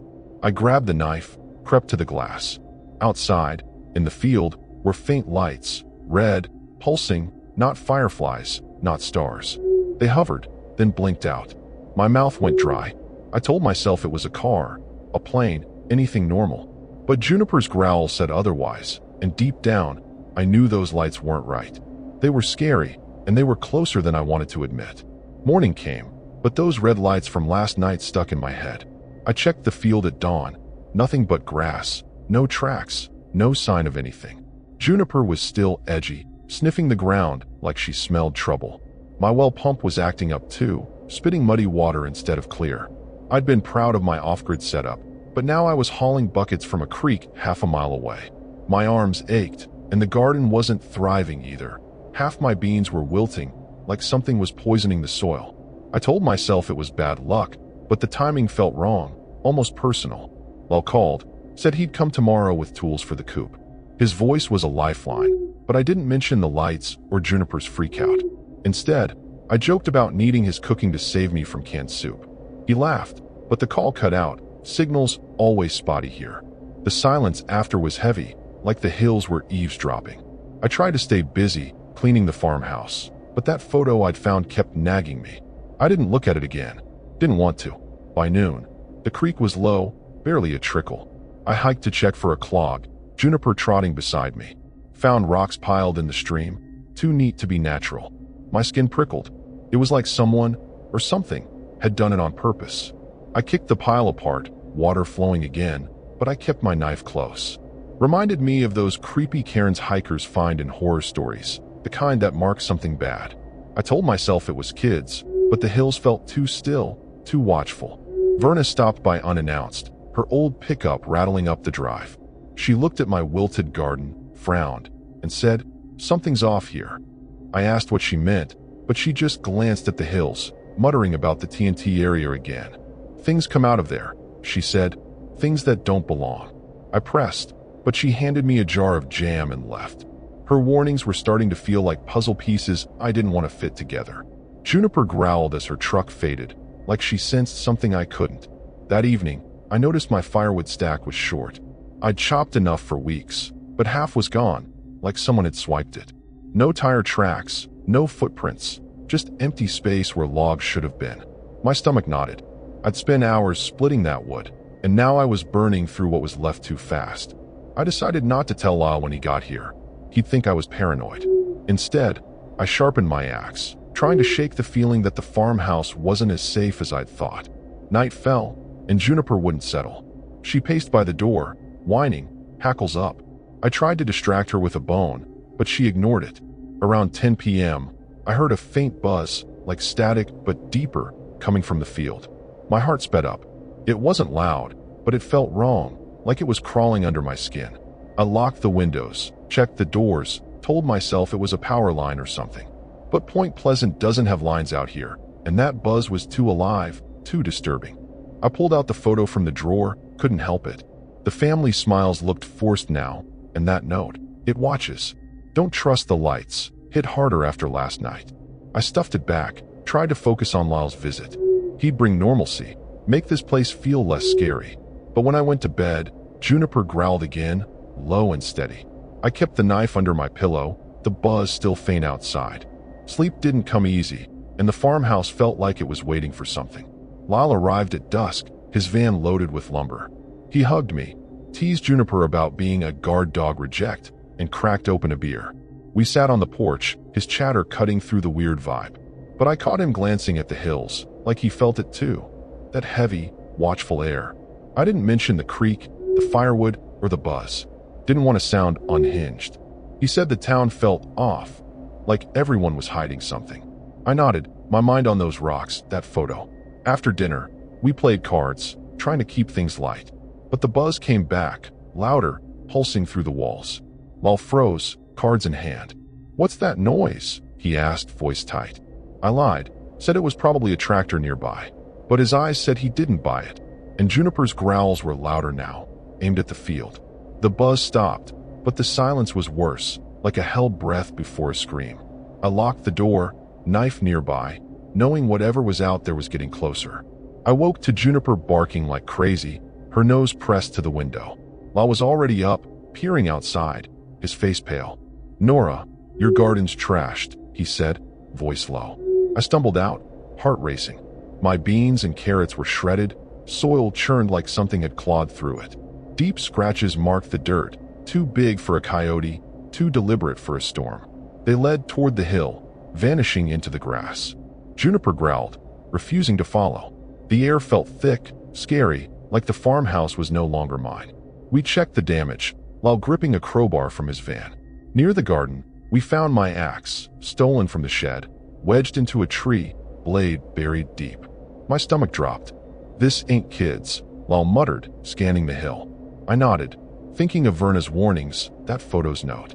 Those scratches weren't random. They felt like a warning, something disturbing claiming my land. We decided to stick close to the house, no wandering until we figured this out. Inside, Lyle tried the radio for news, got nothing but static. I noticed the photo on the table, open to that creepy note, though I'd left it in the drawer. My hands shook as I showed Lyle. "Don't trust the lights," he read, frowning. "What's that mean?" I didn't answer, but last night's buzz and those red lights flashed in my mind. Juniper was still pacing, whining at the door. The farmhouse felt smaller, like the walls were pressing in, trapping us with something we couldn't see. By noon, the well pump was dead, no water, no explanation. Lyle tinkered but found no fix. "Something's messing with this place," he said, wiping grease off his hands. I agreed, but what could we do? Town was a 20-minute drive, and leaving felt like abandoning my dream. Still, those scratches, the axe, the buzz, it was all wrong, terrifyingly wrong. We decided to call Verna, see if she knew anything. Her line rang and rang, no answer. Lyle's jaw tightened, and I knew he was thinking what I was. We were on our own. That afternoon, we boarded the shed, locking up tools.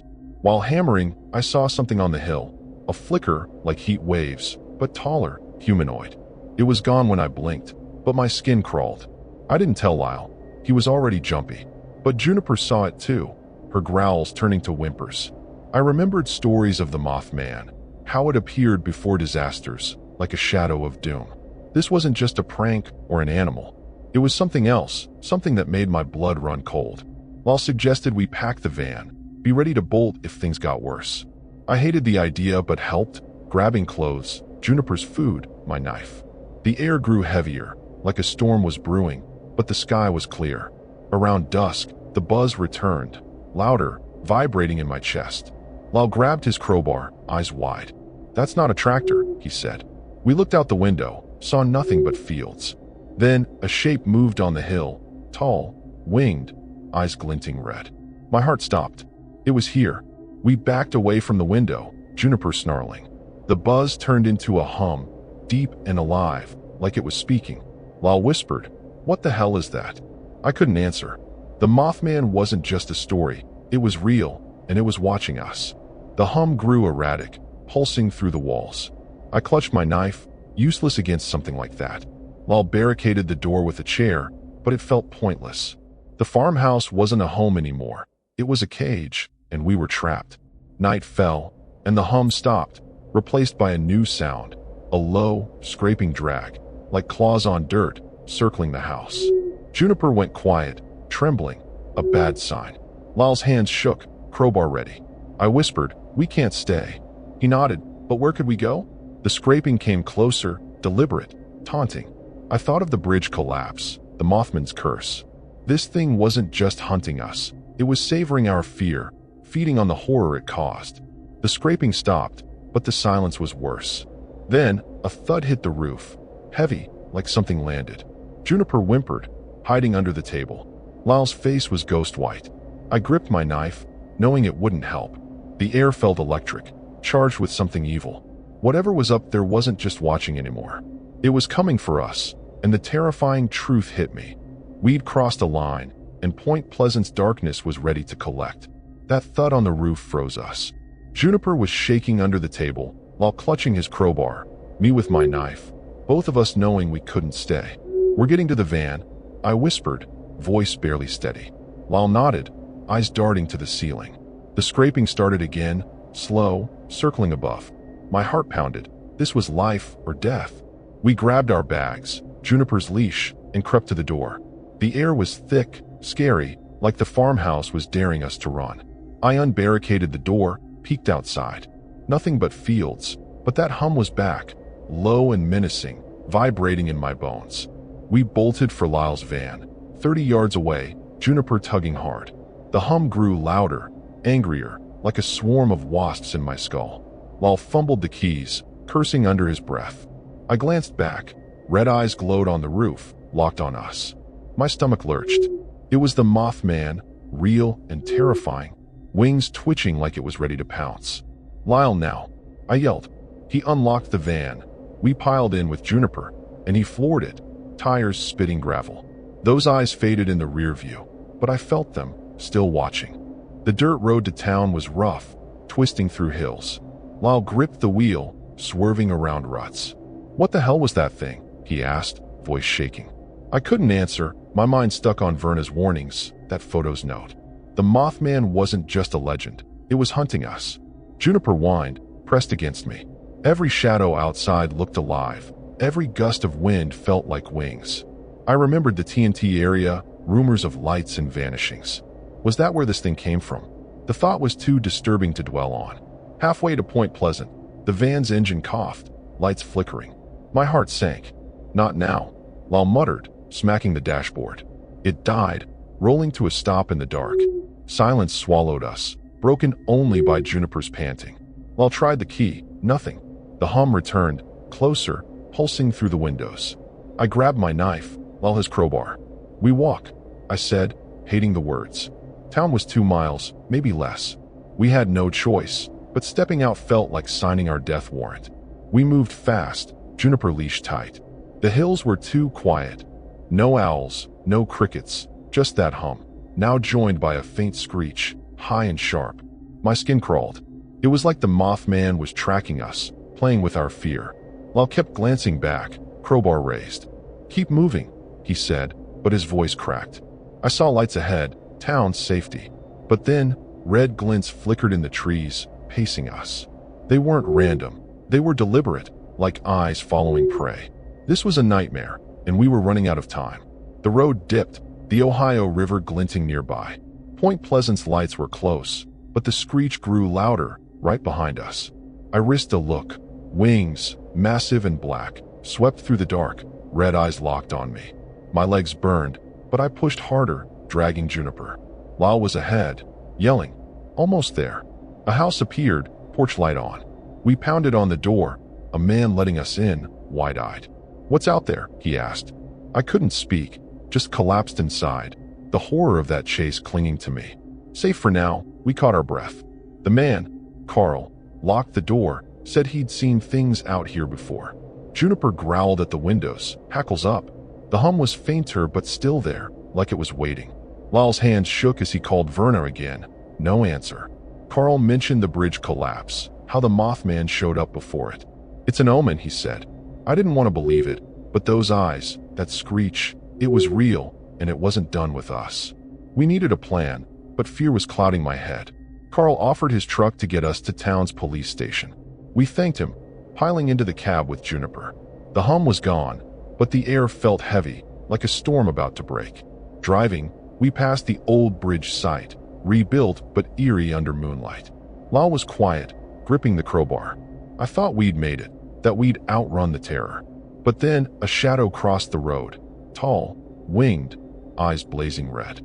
Carl swerved, cursing. The truck fishtailed, and I realized this wasn't escape. It was a hunt, and we were still prey. We steadied the truck, speeding toward town. The shadow vanished, but my heart wouldn't slow. Lights from houses grew brighter, but the screech came again, overhead, like a warning. Juniper whimpered. Lyle's face was grim. Carl muttered about cursed land. I clutched my knife, knowing we weren't safe yet. The Mothman wasn't just chasing us. It was hurting us. Toward what? I didn't know. Every second felt like a countdown, and the horror of that truth was suffocating. Town was close, but so was whatever wanted us dead. We hit Point Pleasant's main street. Lights and people a stark contrast to the nightmare we'd fled. Carl dropped us at the police station, saying he'd check on his house. Inside, we told a skeptical cop about the creature, the hum, the chase. He scribbled notes, promised to send a patrol, but his eyes said he thought we were nuts. Lyle was pacing. Juniper pressed against me. I wanted to believe we were safe, but that hum lingered in my head, faint but persistent. The Mothman wasn't gone. It was waiting, and I'd missed something crucial. Lyle suggested crashing at a motel, but I couldn't shake the feeling we weren't done. I called Verna one last time, still no answer. The cop gave us coffee, said to stay put. But Juniper growled, staring at the door, and I noticed Lyle's eyes, glassy, distant, like he was listening to something. "You okay?" I asked. He nodded, too quick, muttering, "Just tired." My gut twisted. I remembered the Mothman rumors, how it didn't just scare people, it changed them, got in their minds. I'd ignored Lyle's quietness, and that was my first mistake. We left the station, heading for a motel. The streets were quiet, but the hum was back, louder, weaving through the air. Lyle stopped, staring at the sky. "It's calling," he whispered, voice not his own. I grabbed his arm, heart racing. Lyle snapped out of it. But he pulled free, walking toward the river, where the old bridge site loomed. Juniper barked, frantic. I chased him, yelling, but he was fast, drawn like a moth to flame. Those red eyes flashed above, and I realized the terrifying truth. The Mothman wasn't after me. It wanted Lyle. I caught up near the riverbank, tackling him. "Lyle, fight it!" I screamed. He shoved me off, eyes blank, muttering about seeing everything. The hum was deafening, the air vibrating. Above, wings beat, red eyes glowing like beacons. Juniper lunged, biting Lyle's leg, snapping him out of it for a second. He blinked, confused, but the Mothman screeched, and he staggered, clutching his head. I dragged him back, but the ground shook, like the earth itself was angry. My dream of off-grid peace had led us here, to this horror. We stumbled toward town, but Lyle stopped again, blood trickling from his nose. "It's in me," he gasped, collapsing. I screamed for help, but the street was empty. The Mothman hovered, its presence crushing. Lyle's breathing slowed, his eyes fixed on something I couldn't see. "Run, Nora," he whispered, then went still. I checked his pulse. Nothing. Tears burned my eyes. The screech faded, the eyes vanished, but the hum lingered, mocking me. Lyle was gone, taken not by claws, but by something worse. People finally came, drawn by my screams. Paramedics tried to revive Lyle, but he was dead. The cops called it a seizure, but I knew better. The Mothman didn't just kill, it broke minds, stole souls. I thought we could escape, that my farmhouse was a fresh start. My deadly mistake was bringing Lyle here, ignoring the signs, Verna's warnings, the photo, Juniper's growls. I'd led him to a monster that didn't need to touch him to destroy him. I left Point Pleasant the next day, Juniper in tow. The farmhouse, my dream, was abandoned. Back in Columbus, I couldn't sleep, haunted by Lyle's blank eyes that hum in my dreams. The twist was cruel. The Mothman wasn't an omen of disaster. It was the disaster, a parasite that fed on Will, leaving bodies behind. Locals had whispered about cursed mines tied to the TNT area, and I dismissed it. Now Lyle was proof, his death a tragedy I'd carry forever. I burned that photo, but the words, "Don't trust the lights," were seared in my mind. Juniper still growls at nothing, like she sees what I can't. The Mothman's reach didn't end with Lyle. It marked me, a scar that hums when I'm alone. Point Pleasant's darkness doesn't let go. It follows, waits, and takes. The horror wasn't just losing Lyle. It was knowing I'd never be free of the thing that broke him. I read about the 1967 collapse, how survivors spoke of voices before the bridge fell. The Mothman didn't cause it. It used it, feeding on fear, bending minds. My tragedy was thinking I could outrun a myth. Lyle's death wasn't the end, it was a warning. Something's still out there, and I'm terrified it's not done with me.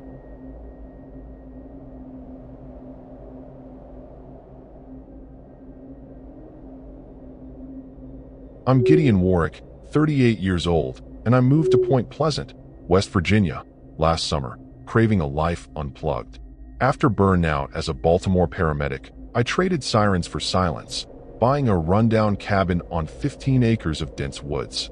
It's just me, my ham radio, and my old friend Celine, 35, a botanist who visits to catalog plants. She's all wit and wanderlust, calling my off-grid setup glorified camping. There's also Amos, a 55-year-old local hunter who checks my traps, always muttering about keeping eyes open out here. The cabin's a fixer-upper, creaky beams, propane stove, windows that leak cold. I love its grit, though Point Pleasant carries a strange weight, like the air's too thick. Locals at the market whisper about the Mothman, a red-eyed creature linked to the 1967 bridge collapse that killed dozens. I roll my eyes, folktales for tourists, right? I'm here to chop wood, grow potatoes, live free. Celine helped me plant my garden, joking I'd starve without her. Amos taught me to skin a rabbit, but his glances at the woods unsettle me. Days are good. Hard work, fresh air, the hum of my radio connecting me to distant voices. I'm learning to can vegetables, feeling like a pioneer. Nights, though, the woods turn quiet, too quiet, like they're hiding something. I'd sit by the stove, radio crackling, ignoring how the dark seems to press against the glass. One night, I thought I saw a flicker outside, red, quick, gone. Probably my eyes playing tricks, I told myself. Still, I started bolting the door, a city habit creeping back. Amos came by to drop off a rabbit, staying for coffee. He mentioned the TNT area, old munitions bunkers where kids see lights that ain't right. His voice dropped, warning me to steer clear. I nodded, no plans to poke around creepy ruins. I'm here to rebuild, not chase ghost stories. But his words lingered, like a chill I couldn't shake. The woods felt different after, like they were watching me back. I kept my hunting knife handy, just in case. Town runs are quick, gas, seeds, back to the cabin. At the hardware store, a cashier, Ruth, all gray hair and sharp eyes, asked why I chose Point Pleasant. Not the friendliest place, she said, staring too long. I shrugged, grabbed my screws, and left. Driving back, the woods seemed to lean in, shadows deeper than they should be. I told myself it was just new surroundings, but my gut wasn't so sure. Something about this place felt off, scary even. Celine texted she'd visit soon, excited to check my progress. I was relieved. Her energy cuts through the weird vibes. I didn't tell her about Amos's warnings or that flicker I saw. Didn't want her thinking I was spooked. I focused on the garden, hauled water from a stream, kept busy. But nights were getting heavier, the silence less peaceful, more like a held breath. I started sleeping with the knife under my pillow, laughing it off as paranoia. One evening, clearing brush, I found a rusted tin under a rock. Inside was a crumpled letter, dated 1966, from someone named Clara. The eyes follow. It's not a bird. Don't go to the bunkers. My stomach twisted. I shoved it in a drawer, told myself it was just old trash. But the words stuck, and that night, The radio spat static, no voices, just noise. I checked the locks twice, knife close, trying to ignore the growing sense that something wasn't right. The next day, splitting logs, the forest went silent. No birds, no wind, just a heavy stillness. The air felt charged, like before a storm. I gripped the axe, scanned the trees. Nothing. I went inside, locked up, tried to shake it off with a beer. But the stillness followed, pressing in, making the cabin feel small. I told myself it was just the woods, but deep down, I knew it was more. Something disturbing was out there, and it was closer than I wanted to admit. I woke at midnight to the radio blaring static, loud and wrong, like it was screaming. I shut it off, heart pounding, but caught a glimpse outside. Red lights, faint, pulsing in the trees. Not headlights, not stars. They blinked out fast, but my mouth went dry. I told myself it was a plane, a drone, anything normal. But the cabin felt exposed, and the scary truth hit. Those lights weren't random. They were watching, and they knew I was here. Morning hit, but those red lights from last night clung to my thoughts. I checked the woods at dawn. Nothing, no marks, just trees. Still, the air felt wrong, like the forest was holding a secret. My garden was struggling. Potato sprouts were yellowing, like the ground was sour. Amos had said the soil here was fine, but I was starting to doubt it. My stream was running low too, forcing me to hike farther for water. My back ached, and I was burning through canned goods faster than planned. This off-grid life was tougher than I'd thought, and the timing of these glitches felt eerie. Celine called, confirming she'd arrive tomorrow with her plant gear. Her voice was a relief, but I didn't mention the lights or the garden. I teased her about bringing real food instead of her kale obsession, and she laughed. When we hung up, the silence rushed back, thick and heavy. I tried to stay busy, sharpening my knife, but that letter from Clara kept nagging me. I didn't reread it, too creepy, but its words, the eyes follow, looped in my head. The cabin didn't feel like home anymore. It felt like a stage. By noon, I noticed my traps were empty again. Third time this week. I checked them, found one snapped clean in half, like something strong had crushed it. My gut twisted. Rabbits don't do that. I reset the others, but the woods were too quiet. No squirrels, no birds. It reminded me of those horror movies where nature knows something you don't. I told myself it was a bear, maybe, but the silence was scary, like the forest was daring me to notice what was wrong. Amos swung by, his rifle slung over his shoulder. He eyed the broken trap, frowned, and said, "Something's spooking the game." I asked what, but he just squinted at the trees, muttering about the TNT area again. "Folks see things out there, Gideon. Things that stick with you." I pushed for details, but he clammed up, just told me to keep my knife sharp. His warnings were piling up, each one more disturbing than the last. I didn't like how he kept glancing at the shadows, like he expected trouble. That evening, I found my woodpile scattered, logs tossed like a kid had kicked over a Lego set. I'd stacked them neatly, and no wind could have done that. My pulse quickened. I'd spent days chopping that wood, and now I was low, with nights getting colder. I res-tacked what I could, deciding not to tell Celine. She'd worry and lecture me about city life.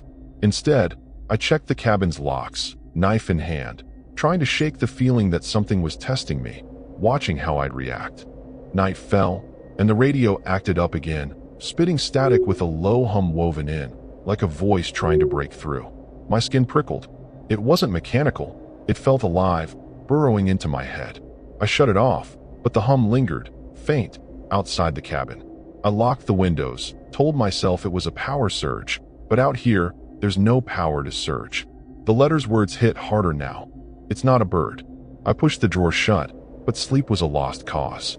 Celine arrived at dusk, her SUV loaded with gear. She hugged me, teased me about my caveman beard, and tossed a burger my way. We ate on the porch, her chatter lightening the mood. But I caught her eyeing the woods, like she sensed the same weird vibe. I didn't mention the traps, the woodpile, or the hum.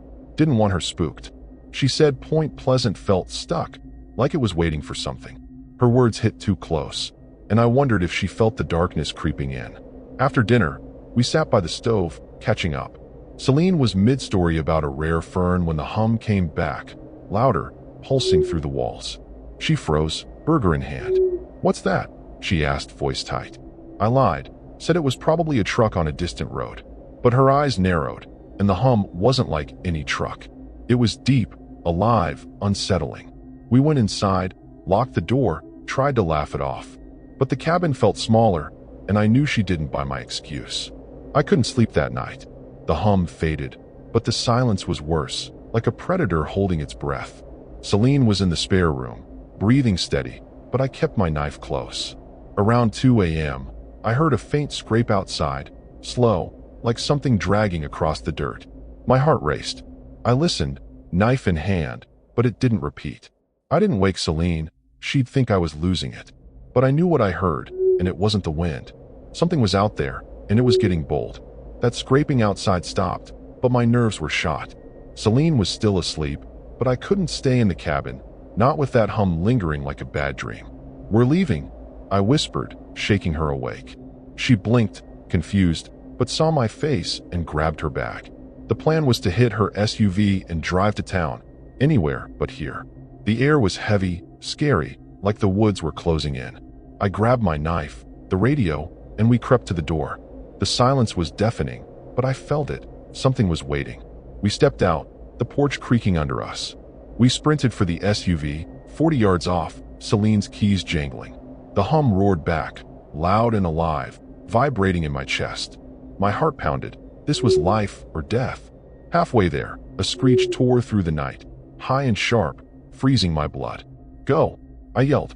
Celine unlocked the car, we dove in, and she floored it, tires spinning on dirt. I looked back. Red eyes glowed in the trees, wings twitching. The Mothman was real, terrifying, and it was on us. The cabin shrank in the rear view, but those eyes didn't. The road to Point Pleasant was a twisting mess, trees clawing at the sky. Celine gripped the wheel, dodging ruts. "What was that thing?" she gasped. I couldn't answer, my mind stuck on Amos's warnings, Clara's letter. The Mothman wasn't just a story, it was hunting us. The hum followed, pulsing through the windows, like it was inside my skull. Every shadow looked like wings, every noise a screech. I thought of the 1967 bridge collapse, the Mothman sightings before it. Was this thing chasing us or driving us somewhere worse? The thought was too disturbing. A mile out, the SUV's engine sputtered, dashboard flickering. My stomach dropped. "No, no," Celine muttered, slamming the gas. It died, rolling to a stop in the dark. Silence hit, broken only by our breathing. She tried the key. Nothing. The hum grew louder, closer, shaking the car. I clutched my knife, useless against whatever was out there. "We walk," I said, voice shaking. Town was a couple miles, a straight shot. We grabbed our stuff, stepped out, the night swallowing us. This was a death trap, and we were walking right into it. We moved fast, staying on the road, the hum a constant drone. The screech came again, overhead, like a hawk circling prey. My legs burned, but stopping wasn't an option. Celine kept pace, her face pale. "We're gonna make it," she said, but her voice wavered. Red lights flickered in the trees, pacing us, deliberate and menacing. It was like the Mothman was toying with us, savoring our fear. Town's lights glowed ahead, so close, but the screech grew louder, right above. I didn't look up. I couldn't. The horror of being hunted was enough. We hit a clearing, the Ohio River glinting nearby. Point Pleasant was in sight. Houses, streetlights, safety. Hope flared, but then the ground vibrated, the hum turning into a deep growl. A shadow swept over us, wings blocking the stars. My heart stopped. "Run!" I screamed. We bolted, Celine tripping but catching herself. A house appeared, lights on. We pounded on the door, an old man letting us in, eyes wide. "What's after you?" he asked, locking the door. I couldn't speak, the terror choking me. Inside, we collapsed, gasping. The man, Walt, said he'd seen things out here before, especially near the TNT area. The hum was fainter but still there, like it was circling. Celine was shaking, muttering about the eyes. I tried Amos's number. No answer. Walt mentioned the bridge collapse, how the Mothman appeared before it, a harbinger of doom. "It's not gone," he said. My gut twisted. We were safe for now, but the Mothman wasn't done. We needed to get to town, to people, but fear was making it hard to think. Walt offered his pickup to get us to the police. We thanked him, piling in with our bags. The hum was gone, but the air felt charged, like a storm about to break.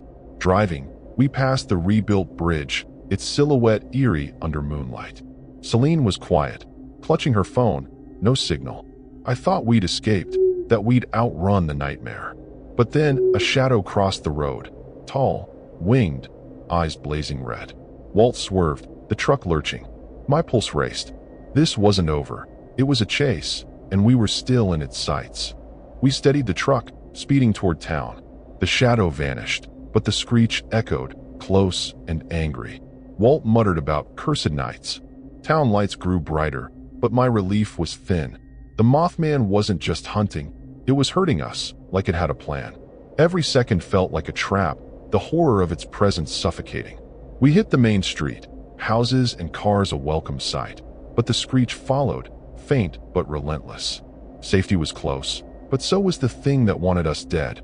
We pulled into Point Pleasant's police station, the lot lit up like day. Walt stayed in the truck, saying he'd head back. Inside, we spilled everything. The creature, the hum, the chase. The cop, skeptical, took notes, said he'd send a car to check. Celine was pale, staring at the floor. I felt it too. The hum, faint, like a whisper in my head.